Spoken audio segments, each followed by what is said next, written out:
আসসালামু আলাইকুম গাইস, আপনাদের স্টার টকে আরো একটা নতুন পর্বে স্বাগত জানাচ্ছে।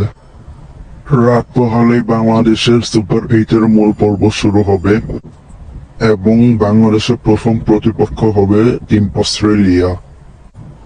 বাংলাদেশকে জেতার জন্য যেগুলো সমীকরণ হিসাব করতে হবে সেগুলো নিয়ে আজকে আমরা আলোচনা করব এই ভিডিওতে। প্রথমে আমরা যদি স্টেডিয়াম নিয়ে আলাপ আলোচনা করতে চাই, তো এই স্টেডিয়াম হলো স্যার ভিভ রিচার্ডস স্টেডিয়াম। মূলত এটি হচ্ছে একটি বোলিং পিচ। বাংলাদেশ প্রথমে ব্যাট করে যদি 140 রান করে, তখন যদি আমি বলি যে এটা বাংলাদেশ ইজি একদম জিততে পারবে, এই কথা শুনে হয়তো আপনারা অনেকেই অবাক হবেন।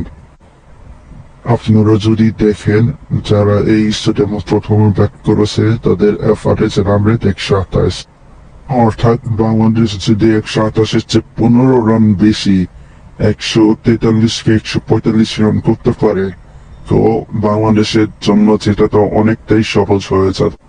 আর এই মাঠের মধ্যে 17টি টি-20 ম্যাচ হয়েছে, যার মধ্যে যারা প্রথমে ব্যাটিং করেছে তারাই 10টি ম্যাচ জিতেছে এবং পরবর্তীতে দ্বিতীয় ইনিংসে যারা ব্যাট করেছে তারা 7 ম্যাচে জিতেছে।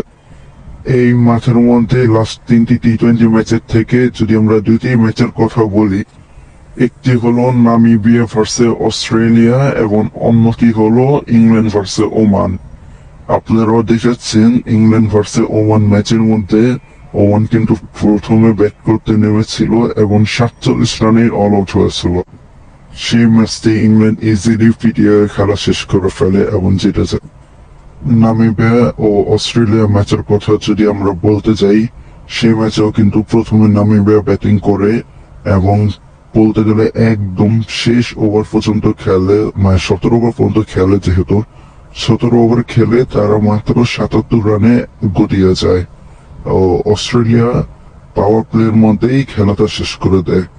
আবার গতকালকের খেলাও যদি আপনারা দেখে থাকেন, এই মাঠের মধ্যেই সাউথ আফ্রিকা ও আমেরিকার খেলাটা জিতছিল। যে সাউথ আফ্রিকা বাংলাদেশের বিপক্ষে 113 রানের বেশি করতে পারেনি, যে সাউথ আফ্রিকা নেপালের বিপক্ষে 115 রানও করতে পারেনি, সেই সাউথ আফ্রিকা এই একই মাঠে একই পিচে আমেরিকার বিপক্ষে 194 রানে বিশাল এক টার্গেট দাঁড় করায়। আমেরিকাও ভালোভাবে জবাব দেওয়া শুরু করে ও শেষমেশ 18 রানে হার নিয়ে মাঠ থেকে বেরিয়ে আসে আমেরিকা। আমরা যদি হিসাব করে দেখি গতকালকের ম্যাচের মধ্যে রান রেট হয়েছে এইবারে টি-20 বিশ্বকাপের সর্বোচ্চ রান।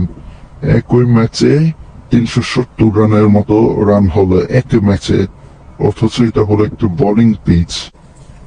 এখন অনেকেই গালি দিবেন আমাকে যে এখানে 370 রান হলো আর আমি বলতেছি নাকি 140 রান হলে বাংলাদেশে যেটা একদমই সহজ হয়ে যাবে।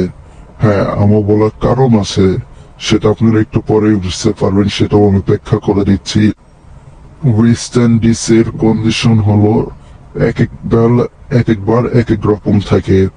যেরকম সারাদিন সেখানে গরম থাকে এবং সন্ধ্যার পর সেখানে ঠান্ডা পড়ে, ওই সময় পিচে রান কম হয়।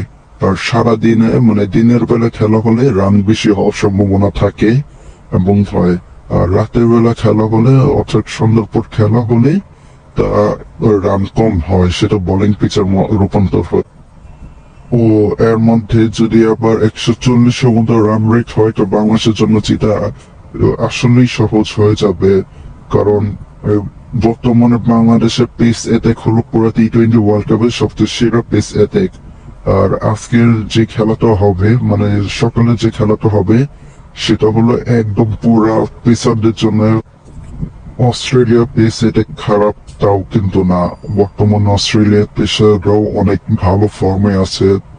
মিচেল স্টার্ক, প্যাট কামিন্স, তারপরে মিচেল মার্শ, এরা সকলেই, জস হ্যাজেলউড, কেউ কিন্তু কারোর চেয়ে কম না।